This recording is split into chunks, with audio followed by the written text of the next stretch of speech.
பஞ்சாப் அணி சேப்பாக்கத்துல சென்னையை வீழ்த்தி பிரம்மாண்ட சாதனை படுத்திருக்காங்க. பஞ்சாப் கிட்ட தோத்து பிளே ஆஃப் வாய்ப்பை கஷ்டமாக்கிட்டாங்க சிஎஸ்கே அணி. சிஎஸ்கே பிளே ஆஃப் போக என்ன விஷயங்கள் பண்ணணும், இந்த மேட்ச்ல எப்படி சிஎஸ்கே தோத்தாங்க அப்படிங்கறத பத்தி தான் டீட்டெயிலா பார்க்க போறோம். டாஸை தோத்த ருத்ராஜ் வழக்கம் போல எதிரணி சொன்ன டிசிஷனை கேட்டு பேட்டிங் விளையாண்டாரு.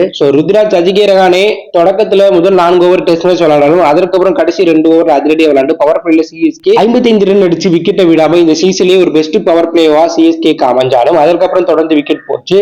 அஜிகே ரகானி 24 பாலுக்கு 29 ரன் அடிச்சிருக்கும் போது ஹர்ப்ரீத் போட்ட பால ரூசோட்ட கேட்ச் கொடுத்துட்டு வெளில போக, அடுத்ததான் வந்து சோம்டுவி டெக்கோட்ல ஹர்ப்ரீத் போட்ட பால்ல எல்பைட்டு வெளில போக, ஜடேஜா சம்பந்தமே இல்லாம வந்து 4 பாலுக்கு 2 ரன் அடிச்சிருக்கும் போது ராகுல் சகல் போட்ட பால்ல எல்பைட்டு வெளில போயிட்டாங்க. சம்பந்தமே இல்லாம இம்பாக்ட் பிளேயர் விதியை யூஸ் பண்ணி உள்ள வந்த சமீர் 23 பாலுக்கு 21 ரன் அடிச்சு டெஸ்ட் மேட்ச் விளையாண்டு வெளில போக, மொயின் அலி 9 பாலுக்கு 5 ரன் அடிக்க அரை சதம் அடிச்சு சூப்பரா விளையாண்ட ருத்ராஜ் 48 பாலுக்கு 62 ரன் 5 பவுண்டரி 2 சிக்ஸ் அடிச்சு அவுட் ஆயிட்டாங்க. கடைசியா வந்த டோனிக்கு ராகுல் சகால 19வது ஓவர் போட வச்சு 3 ரன்ல அந்த ஓவரை வச்சுட்டு போக, அதுக்கப்புறம் ஹர்தீப் சிங் கடைசி ஓவர்ல 13 ரன்களை மட்டும் விட்டு கொடுத்து டோனி விக்கெட்டே எடுத்துட்டாங்க. பஞ்சாப் 11 பாலுக்கு 14 ரன் அடிச்ச டோனி கடைசி பால்ல ரன் அவுட் ஆயிட்டார். இதனால சிஎஸ்கே 21 முறையில 7 விக்கெட் இருக்கு 162 ரன் மட்டும் தான் அடிச்சாங்க.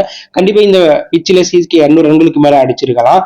ஆனா எதிரொலிய சிறந்த பந்துவீச்சு காரணமா சிஎஸ்கே அணி அடிக்க முடியாம போயிட்டாங்க. அதற்கப்புறம் களமிறங்கிய பஞ்சாப் அணியுடைய தொடக்கம் அதிர்டியா இருந்தாலும் பிரபு சிம்ரன் 10 பாலுக்கு 13 ரன் அடிச்சிருக்கும் போது அறிமுக வீரர் ரிச்சர்ட் கிளசன் போட்ட பால்ல ருத்ராஜ் கேட்ச் கொடுத்து வெளில போக, பேட்ஸ்மேன் 30 பாலுக்கு 36 ரன் அடிச்சிருக்கும் போது சிவன்துவை போட்ட பால டோனிட்ட கேட்ச் கொடுத்து வெளில போக, ஏல் ரூசோ 23 பாலுக்கு 43 ரன் அடிச்சிருக்கும் போது சர்துல் தாக்கூர் போட்ட பால்ல போல்ட் ஆயிட்டு வெளில போயிட்டார். அதற்கப்புறம் வந்து சசாந்த் சிங்க்கு ஒரு கேட்சை டிராப் பண்ணிருப்பாங்க. அதுக்கப்புறம் மேட்ச் பஞ்சாப் பக்கம் போயிருக்கும். இந்த மேட்ச்ல சசாந்த் சிங் 26 பாலுக்கு 25 ரன் அடிச்சு நாட் அவுட் பேட்ஸ்மேன் கிரீஸ்ல இருந்திருப்பாங்க.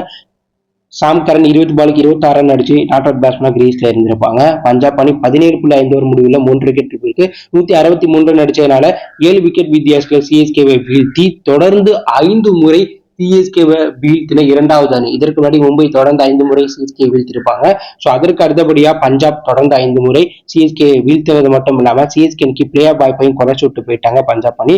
இந்த மேட்ச்ல தோக்குறது மூலம் பாயிண்ட் டேபிள்ல 4வது இடத்துல சிஎஸ்கே 10 மேட்ச் விளையாண்டு 5 வெற்றி 5 தோல்வி பெற்று 10 புள்ளிகளோட இருக்காங்க. சிஎஸ்கே பிளே ஆஃப் போகணும்னா அடுத்து வரக்கூடிய 4 போட்டியில அதிரடியா ஜெயிக்கணும். ஒருவேளை ஒரு போட்டியில தோத்து 3 மேட்ச்ல ஜெயிச்சா பிற அணிகளுடைய உதவி சிஎஸ்கேக்கு தேவைப்படுது.